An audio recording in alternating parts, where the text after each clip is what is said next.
Hi guys, welcome back to my channel Lush Gardener. In today's video we are going to be talking about, is it important to repot succulents once you get them home. Now I'm not talking about succulents that are purchased online, because of course they are going to come bare root with tissues wrapped around their roots. So for that we will have to make our own soil mix. But I'm talking about people who tend to buy succulents from stores or from local nurseries or from Walmart, wherein they are already potted in a potting mix. Would you prefer to change that soil mix or not?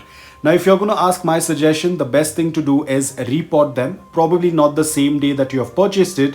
You can give a day or so and then repot them. There are a couple of reasons behind that.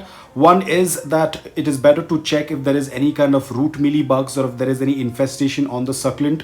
When you uproot the succulent, you can do inspection of the roots, how healthy the roots are.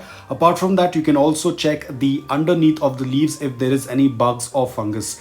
Always ensure that you isolate your succulents. Now, if you are getting succulents with soil, without soil, always ensure that you isolate them, you quarantine them, keep them away from your other older collection, because you never know what can go wrong. There could be mealybug eggs, there could be certain other fungus or mold that has already affected the succulent and it's not showing up at that point of time, maybe later on. So at least for 1 or maybe for 2 weeks, keep them away from your other succulents so that there is no spread of any fungus or mold onto your existing collection. So I personally purchase succulents online, and they are always bare root. So for me, it's not much of an issue. They always come without soil. All I have to do is make my soil mix and put the succulent into the soil.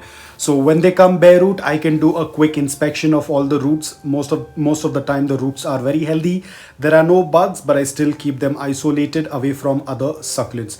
Now the reason why I'm making this video is because a lot of times people send me pictures of their succulent, and a lot of times, I would say around 99% of the time, what I have noticed is people who have not changed the soil mix from when they have purchased it.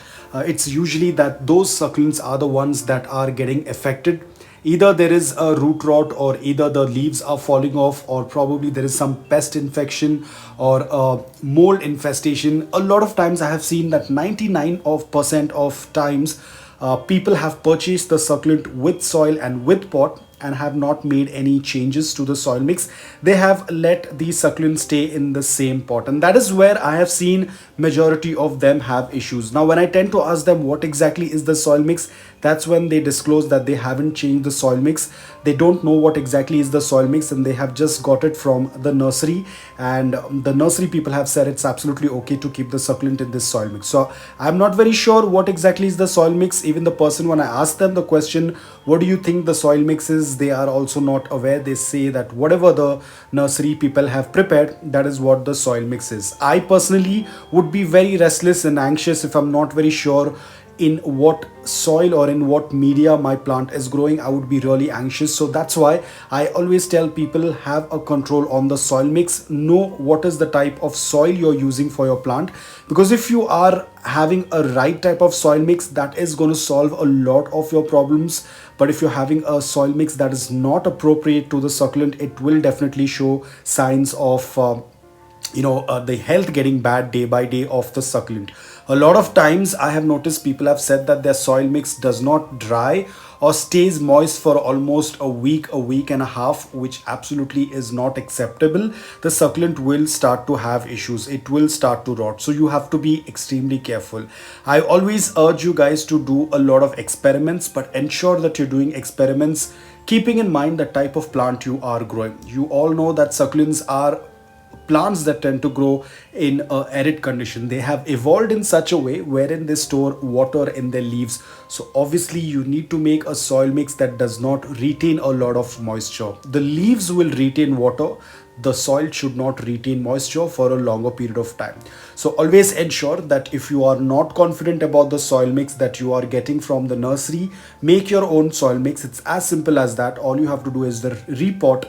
While repotting, check the roots, check the entire succulent if there is anything wrong with the succulent, and then put the succulent in your soil mix. recently purchased succulent from a nursery is going to survive for a couple of weeks, even for a couple of months. The succulent might appear to look very healthy, it might look like it's growing, but there could be an underlying problem, and one fine day the succulent will start either to drop all the leaves or to start rot, or it's going to have a stem rot or a crown rot or probably a root rot, and that's when the problem starts. So be very careful, ensure that you know exactly what is the soil mix that you are growing your succulents in. If you are having a control on your soil mix, then your succulents are definitely going to do quite well. So guys, I hope that this video was helpful to you. If it was, please hit the like button. If you're new to my channel, please consider subscribing to it. Until then, take care, stay safe and keep planting.